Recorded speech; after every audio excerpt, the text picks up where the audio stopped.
Bonjour à toutes et à tous, le sommaire de ce journal. La communauté internationale célèbre ce 23 mars la journée mondiale de la météorologie, un événement placé sous le thème « L'océan, le temps et le climat ».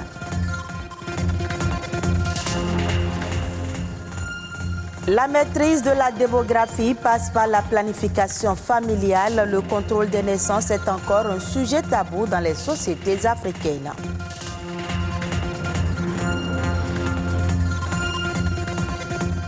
Et puis nous irons au Congo à la découverte du fromage de Goma. Ce fromage est fabriqué à la main selon des techniques transmises par des missionnaires belges.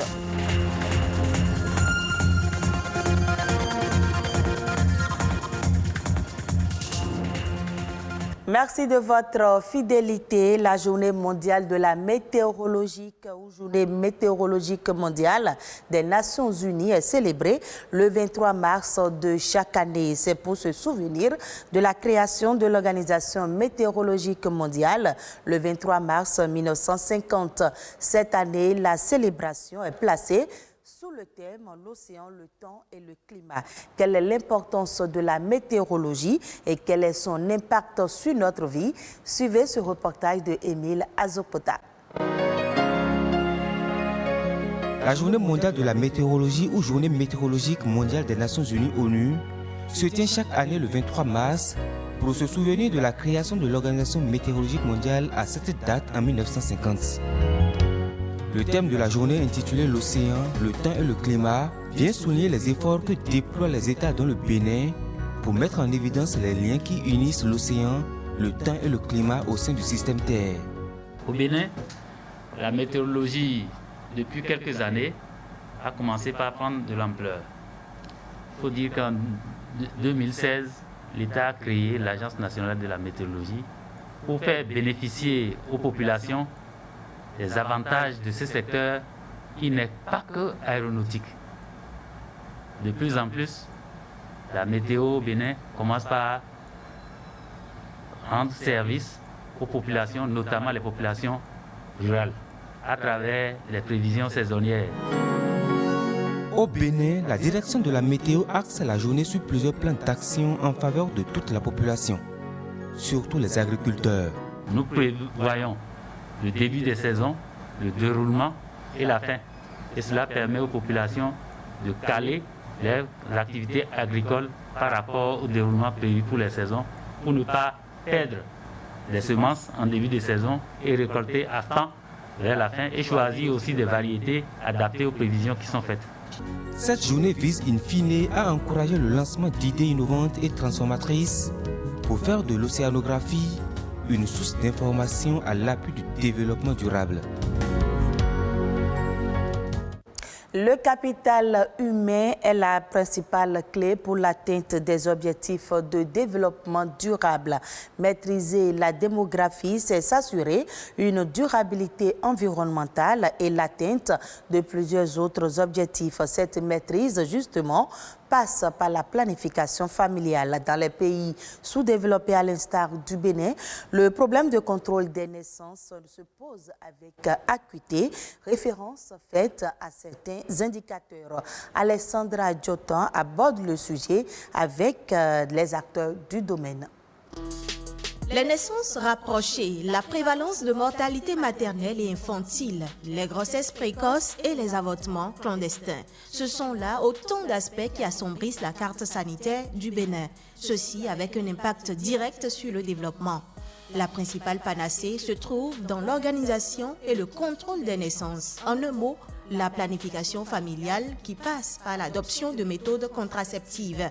En la matière, les statistiques sont loin d'être satisfaisantes. Le nombre de femmes ayant adopté sur le nombre de femmes en âge de procréer. Ça fait 12,4%. Vous savez, quand on va dans les coins les plus reculés, il y a certaines communautés qui n'ont pas l'information. Il faut leur donner la bonne information. Les hommes pensent que laisser leurs femmes se faire offrir une méthode, c'est ouvrir une porte à la dépravation. Il y a certains hommes qui pensent que c'est ça. Donc, ils s'opposent. Autre, ça, c'est les barrières socio-culturelles. Il y a certaines religions qui s'opposent à la planification familiale. Au sein de l'islam, une des religions prédominantes au Bénin, la perception de la chose ne souffre d'aucune ambiguïté. Dans notre religion, plus particulièrement l'islam, le prophète Mohammed sallallahu alayhi wa sallam a plaidé pour la planification familiale. Parce qu'à son temps, il y avait un de ses fidèles qui est venu le voir que voilà, après l'accouchement, ma femme est encore tombée en grossesse. Alors le prophète a dit de faire ce qu'il appelait en arabe asl, qui est le coït interrompu. Donc c'était notre argument suprême pour amener les fidèles à adopter une méthode de planification familiale. Au sein de la plateforme nationale des structures religieuses engagées pour la promotion de la santé au Bénin, les leaders religieux militent pour l'adoption par la masse des méthodes dites de contraception. Aux côtés de ces leaders religieux, de jeunes ambassadeurs travaillent pour la même cause, et c'est à juste titre. Quand on regarde la structuration par âge de nos pays en Afrique de l'Ouest et particulièrement le Bénin, on a une population à charge plus forte que la population active. Et donc, il y a un besoin de restructurer cette configuration aujourd'hui. D'où l'intérêt de la planification familiale. Parce qu'en plus des ménages, on a aussi une forte proportion de jeunes qui contribuent aux naissances annuelles que nous avons au niveau du pays. Les jeunes n'ont pas toujours les bonnes informations. Ils veulent éviter les grossesses non désirées, ils veulent éviter les IST, mais parfois ils ne savent même pas qu'il y a des méthodes modernes qui s'offrent à eux. Certains le savent, mais le craignent, et d'autres n'ont pas forcément les moyens de s'offrir ces méthodes. Il existe aujourd'hui une gamme variée de méthodes contraceptives, allant des méthodes barrières à celles hormonales. Le besoin non satisfait en matière de contraception est aujourd'hui de 36% au Bénin. La disponibilité des produits contraceptifs, leur coût et la disponibilité de centres agréés dans chaque ville ou quartier sont autant de facteurs sur lesquels il urge d'agir. Les autres informations au plan national, c'est dans la Nation en bref, réalisée par Ulvaeus Balogun.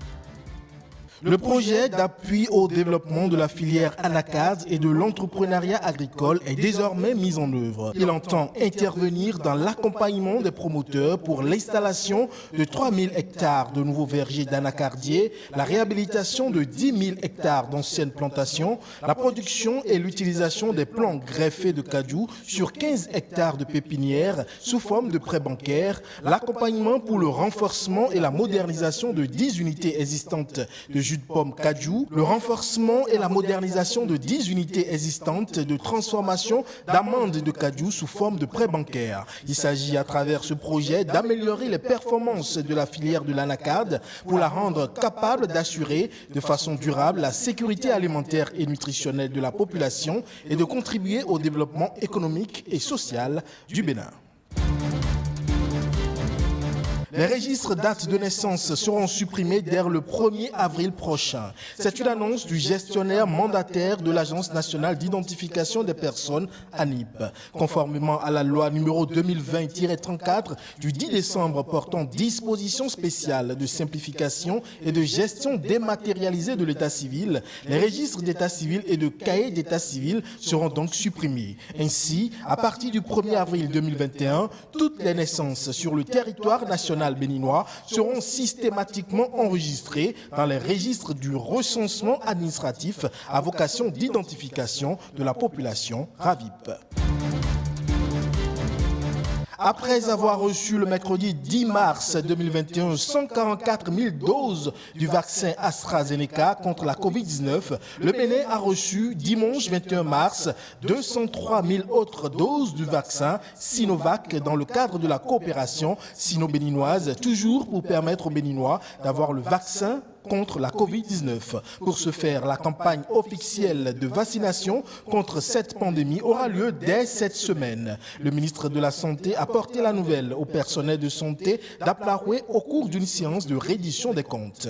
Les personnes âgées de plus de 60 ans et les agents de santé sont les plus priorisés pour cette première phase. À en croire le ministre, l'introduction du vaccin vise à protéger la population contre le développement du virus et ses formes compliquées.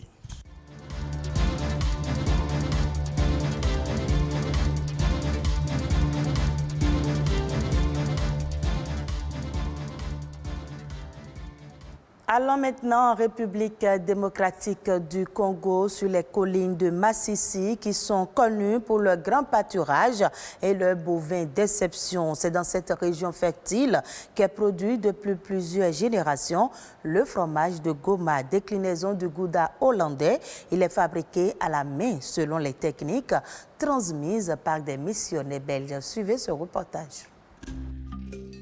Un petit air de Suisse en plein cœur du Nord Kivu. Sur ces collines verdoyantes, c'est l'heure de la traite pour les vaches du père Romain. Et si le lait est aussi frais et crémeux, c'est grâce à ces pâturages exceptionnels où il pleut presque toute l'année. Ici, nous sommes à 1800-1900 mètres d'altitude. Pratiquement, c'est un climat de montagne, un climat de plus ou moins tempéré. Sinon, quand on descend dans les bas-fonds, il fait très chaud, alors il y a beaucoup de moustiques. Le lait est récupéré chaque matin à la main, une tradition qui date de l'époque coloniale. Dans les années 50, des missionnaires belges ont l'idée de transformer ce précieux liquide en gouda. Le lait était utilisé bien sûr comme des aliments traditionnels. On l'utilise à la maison. Et c'est après que le père Roger Carbonnet, qui lui-même avait commencé à initier les éleveurs pour la conservation de ce lait-là en fromage. Direction le laboratoire de la ferme. Ici, le lait est caillé, puis moulé et pressé. Les meules sont ensuite affinées entre 4 et 6 semaines. Et pour savoir quels fromages sont les meilleurs, l'abbé Romain a sa méthode. Ça me permet de savoir s'il n'y a pas de trou. Parce que les fromages, dans l'affinage, il y en a ceux qui peuvent avoir un trou après 2 jours, 3 jours. Il y a gonflement. Un savoir-faire qui séduit partout en RDC jusqu'à la capitale, Kinshasa. Dans ce magasin, le fromage de Goma est l'un des produits phares et les clients en redemandent. On sent que c'est naturel, hein? Il n'y a pas de mélange, c'est vraiment le lait.